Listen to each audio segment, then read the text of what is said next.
اعوذ باللہ من الشیطان الرجیم بسم اللہ الرحمن الرحیم وآیۃ لہم انا حملنا ذریتہم فی الفلک المشحون صدق اللہ العظیم۔ اللہ کی وحدانیت کے دلائل تھے، وہی شروع ہو رہے ہیں۔ فرمایا وآیۃ لہم، ایک نشانی، ایک دلیل ان لوگوں کے لیے، انا حملنا، کہ ہم نے سوار کیا، ذریتہم، اس نسل انسانی کو، یعنی انسانوں کی اولاد کو ہم نے سوار کیا، فی الفلک کی کشتی میں۔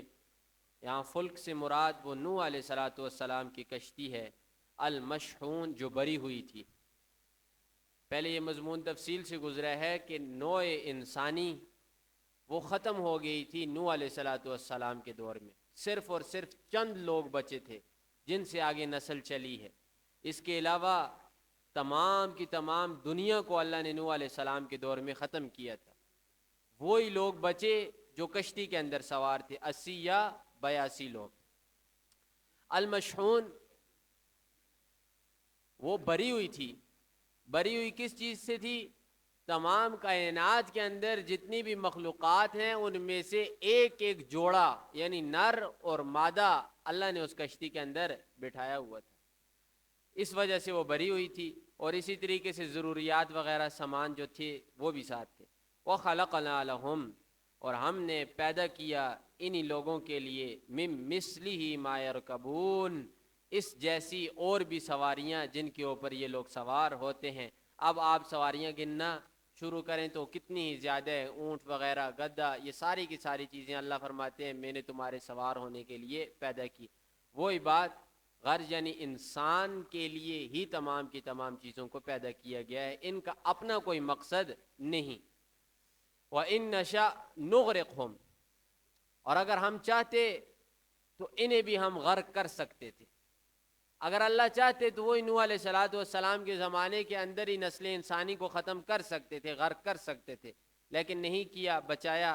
تو فرمایا اگر ہم چاہتے تو غرق کرتے انہیں، فلا صریخ لہم، پھر ان کے لیے کوئی فریاد رس نہ ہوتا، جس کے سامنے جا کر یہ لوگ فریاد لگاتے اور وہ انہیں بچاتا۔ فرمایا نہ، ان کے لیے کوئی فریاد رس نہ ہوتا، ولا هم ينقذون، اور نہ ہی انہیں کوئی بچا سکتا، پھر بچانے والا بھی ان کے لیے کوئی نہ ہوتا۔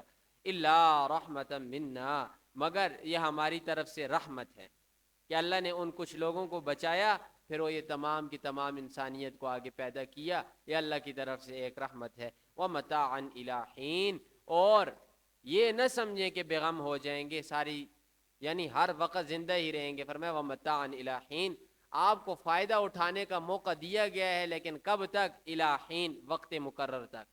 وہ وقت مقرر کیا ہے؟ یا تو اللہ کا عذاب آنا ہے اور یا ہی موت آنی ہے، دو ہی چیزیں۔ وَإِذَا قِيلَ لَهُمْ، جب کہا جاتا ہے ان سے، اتقوا، ڈرو لوگو، ما بین ایدیکم، جو کچھ تمہارے سامنے ہے، وما خلفکم، اور جو کچھ تمہارے پیچھے ہے، اس سے ڈرو۔ اب کیا؟ ما بین ایدیکم، وہ گناہ جو آئندہ زمانے میں کرنے ہیں ان سے ڈرو، وما خلفکم، اور جو تم پیچھے کر چکے ہو ان سے ڈرو۔ ایک تو یہ، دوسرا ما بین ایدیکم یعنی قیامت کا عذاب، وما خلفکم دنیا کا عذاب، دنیا کے عذاب سے ڈرو اور آخرت کے عذاب سے ڈرو۔ لعلکم ترحمون، تاکہ تم پر رحم کیا جائے۔ تو آگے سے کیا جواب ہے؟ منہ موڑتے ہیں، اس بات کی طرف کان وغیرہ نہیں دھرتے۔ تو اللہ فرماتے ہیں وما تأتیہم من آیت من آیات ربہم، کوئی نشانیوں میں سے کوئی نشانی ان کے پاس نہیں آئی، یعنی اللہ نے جتنی بھی نشانیاں بھیجی ان میں سے کوئی ایسی نشانی نہیں تھی کہ وہ ان کے پاس آئی ہو، الا کانوا عنہا معرضین، مگر انہوں نے اس نشانی کا انکار کیا۔ پیغمبر علیہ السلام کے پاس ایک نشانی نہیں، ہزاروں جو لکھی ہوئی ہیں محدثین نے، وہ کیا ہے؟ ہزاروں قسم کے معجزات ہیں پیغمبر علیہ السلام کے، لیکن ان کافروں نے ہر ایک معجزے کا انکار کیا۔ اس سے بڑا معجزہ کیا کہ چاند دو ٹکڑے ہو رہا ہے اور اپنی آنکھوں سے دیکھ رہے ہیں، لیکن کیا؟ انکار کر دیا۔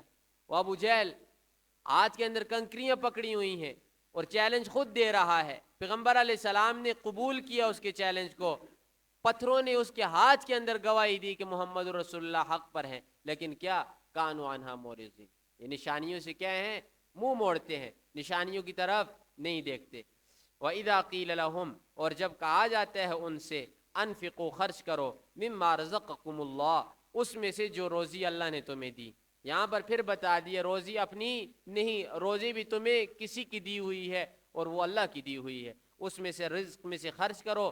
تو قال الذین کفروا, جواب میں کافر کہتے ہیں, للذین آمنوا, ایمان والوں سے, انطعموا, کیا ہم کھلائیں, من لو یشاء اللہ اطعمہ, اس شخص کو ہم کھلائیں جسے اللہ ہی کھلانا نہیں چاہتا. اتنے بڑے بدبخت کہ جواب کیا دے رہے ہیں, جب اللہ کہتے ہیں کہ خرچ کرو تو آگے سے جواب دیتے ہیں کہ کیا جنہیں اللہ نہیں کھلانا چاہتا انہیں ہم کھلائیں. اگر اللہ کسی کو کھلانا چاہے تو وہ کھلا سکتا ہے نا, اللہ نے انہیں کیوں نہیں دیا, ہم کیوں دیں انہیں. یہ وہ بہو وہی بات ہے جو یہودیوں نے کی. یہودیوں نے کہا کہ کیا اللہ تمہارا فقیر ہے, محتاج ہے کہ ہم سے مانگتے ہیں ہم اللہ کو دیں. اور محمد رسول اللہ صلی اللہ علیہ وسلم سے صاف کہنے لگے اللہ ہم سے راضی ہے, ہم مکہ کے کافروں سے اللہ راضی ہے. دیکھو نا ہماری کھیتوں کو, دیکھو ہماری اولاد کو, دیکھو ہمارے کپڑوں کو, دیکھو ہمارے کھانے کو, کہ اللہ ہم سے راضی ہے تب تو یہ ساری چیزیں ہمیں دی ہیں. اور تم محمد, تمہارے پاس اور تمہارے ساتھیوں کے پاس کھانا نہیں, پہننے کے لیے کپڑے نہیں, اللہ تم سے راضی نہیں. تو اس کا جواب اللہ نے پیچھے دیا تھا کہ نہیں دیا تھا, وما اموالکم ولا اولادکم باللتی تقربکم عندنا زلفا, کہ اللہ کے قریب ہونے کا ذریعہ مال اور اولاد نہیں, الا من آمن وعمل صالحا. ہاں اللہ کے قریب ہوگے, مال سے نہیں ہوگے, اعمال سے ہوگے. اللہ کو خوش کرو گے, اللہ کو راضی کرو گے, اللہ کی عبادت کر کے نیک اعمال کے اندر بڑھو گے, تب اللہ کو راضی کرو گے. مال کے ساتھ اگر اللہ کو کوئی راضی کرتا, پھر وہ فرعون, حامان, قارون, یہ سارے لوگ اللہ کو راضی کر جاتے نا, پھر میں مال سے راضی نہیں کر سکتے. تو ادھر انہوں نے بھی کہا من لو یشاء اللہ اطعمہ, جسے اللہ ہی نہیں کھلانا چاہتا اسے ہم کیوں کھلائیں. ان انتم الا فی ضلال مبین, اللہ فرماتے ہیں نہیں ہو تم لوگ مگر واضح گمراہی کے اندر, تمہیں سیدھا راستہ نظر نہیں آ رہا. وَيَقُولُونَ, اور جب یہ ساری باتیں ہوتی محمد الرسول اللہ عذاب سے ڈراتے, تو آگے سے جواب میں وہ کہتے وَيَقُولُونَ, وہ کہتے مَتَى هَذَا الْوَعْدُ, محمد وہ وعدہ تمہارا کدھر ہے, اگر وہ وعدہ ہے تو وہ کب آئے گا. ان کنتم صادقین, اگر تم سچے ہو تو اس وعدے کو لے کر آؤ نا. وعدے سے مراد کیا, قیامت یا اللہ کا عذاب. وہی ابو جہل والی بات, اس قال اللہم ان کان ھذا هو الحق من عندک فامطر علینا حجارہ, اے اللہ اگر یہ محمد حق ہے تو ہمارے اوپر پتھر برسا. اب ادھر یہ بھی کیا کہہ رہے ہیں کہ قیامت اگر حق ہے تو لے آ. اب اگر اللہ ان کی بات مانتا, ان کی بات کو قبول کرتا, تو ساری نسلوں کو ختم کر دیتا اللہ, امت محمدی کو تباہ کر دیتا. ان کی بات کا تو اللہ نے وہ نہیں رکھنا کہ ان کی بات ماننی ہی ماننی ہے. تو آگے فرمایا ما ینظرون, یہ لوگ انتظار نہیں کرتے, یہ انسان انتظار نہیں کرتے, الا صیحہ, مگر ایک چینخ کا. کیا پتہ چلا, یہ ساری کی ساری کائنات ایک چینخ کی مار ہے. ایک چینخ ماری جائے گی, یہ سارے تباہ و برباد, ایک چینخ کی مار. فرمایا یہ صرف اور صرف اس چینخ کا انتظار کرتے ہیں, واحدۃ, جو ایک ہوگی, ایک ہی چینخ ہوگی. فرمایا تأخذہم وہم یخصمون, انہیں پکڑا جائے گا اور وہ کیا, یخصمون, جھگڑ رہے ہوں گے آپس میں. یہ قیامت کی اچانک آنے کا بیان ہے. فرمایا قیامت آئے گی اور قیامت صرف ایک چینخ ہوگی, جس کا تذکرہ نیچے آئے گا, وَنُفِخَ فِي الصُّورِ, ایک چینخ ہوگی یعنی سور کے اندر پھونکا جائے گا, جو زندہ ہوں گے ان کے کلیجے پھٹ جائیں گے, مر جائیں گے سارے کے سارے, کوئی باقی نہیں رہے گا. اور فرمایا تأخذہم وہم یخصمون, جھگڑ رہے ہوں گے, جسے پیغمبر علیہ السلام نے بیان کیا. پیغمبر علیہ السلام نے فرمایا لوگوں قیامت اتنی جلدی آئے گی کہ ایک اونٹنی سے دودھ نکالنے والا دودھ نکال رہا ہوگا, ابھی تک اس دودھ کو منہ کے ساتھ اس نے نہیں لگایا ہوگا, قیامت آ جائے گی. فرمایا کپڑے کا سودا کرنے والا کپڑے کا سودا کر رہا ہوگا, سودا پورا نہیں ہوگا, قیامت آ جائے گی. فرمایا اپنے حوض کو یعنی جہاں پر پانی وغیرہ جمع ہوتے ہیں اس کو لیپ رہا ہوگا, یعنی مٹی وغیرہ لگا کر سیدھا کر رہا ہوگا. ابھی تک وہ ختم نہیں کرے گا قیامت آ جائے گی۔ پیغمبر علیہ السلام نے فرمایا یہی بحث و مباحثہ بات چیت کر رہے ہوں گے، پتہ ہی نہیں چلے گا، قیامت فی الفور آئے گی۔ اور قیامت تو آئے گی، لیکن قیامت سے پہلے ایک قیامت یاد رکھیں، ہر ایک انسان کی قیامت ہے۔ وہ کیا ہے؟ آنکھیں بند ہونا۔ من مات فقد قامت قیامت۔ وہ لمبی قیامت کا انتظار اللہ نہیں کرواتے، اللہ فرماتے آئے گی، اچانک آئے گی۔ پیغمبر علیہ السلام نے فرمایا انتظار کیوں کرتے ہو؟ من مات فقد قامت قیامت، مرو گے، مرنے کے بعد تمہاری قیامت شروع ہے، حساب کتاب تمہارا شروع ہے۔ فلا یستطیعون توصیۃ ولا الی اہلہم یرجعون، پھر یہ طاقت نہیں رکھیں گے توصیۃً، وصیت کی، یعنی انسان کے اوپر جب موت کی کیفیت طاری ہوتی ہے، اس سے کچھ قبل جب وہ سمجھ جاتا ہے کہ اب مرنے والا ہوں، تو بیٹوں کو بلا کر کچھ وصیت وغیرہ کر دیتا ہے کہ میرے مرنے کے بعد یہ والے کام کرنا، یہ والے کام نہیں کرنا۔ اللہ فرماتے ہیں اس وقت کسی کو وصیت کا موقع نہیں ملے گا، بس اچانک آئے گی، انہیں پتہ بھی نہیں چلے گا۔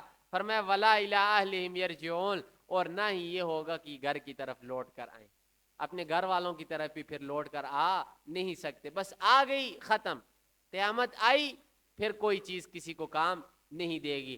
پھر یہاں تک اگر قیامت آ گئی تو لاکھ مرتبہ اگر کوئی کلمہ پڑھے نا تو اس کے کلمے کو قبول نہیں کیا جائے، لاکھ مرتبہ توبہ کرے اس کی توبہ کو قبول نہیں کیا جائے گا۔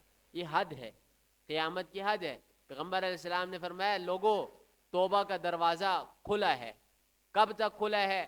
فرمایا جب تک سورج مغرب سے طلوع نہیں ہوتا آپ توبہ کر سکتے ہو۔ جس دن سورج مغرب سے طلوع ہو گیا لوگوں توبہ کے دروازے بند ہو جائیں گے، ایمان قبول ہونا بند ہو جائے گا۔ اس وقت تک جو ایمان لے آیا ایمان قبول ہے، توبہ کر دی توبہ قبول ہے، اس سے پہلے اس کے بعد کوئی صورت نہیں کسی قسم۔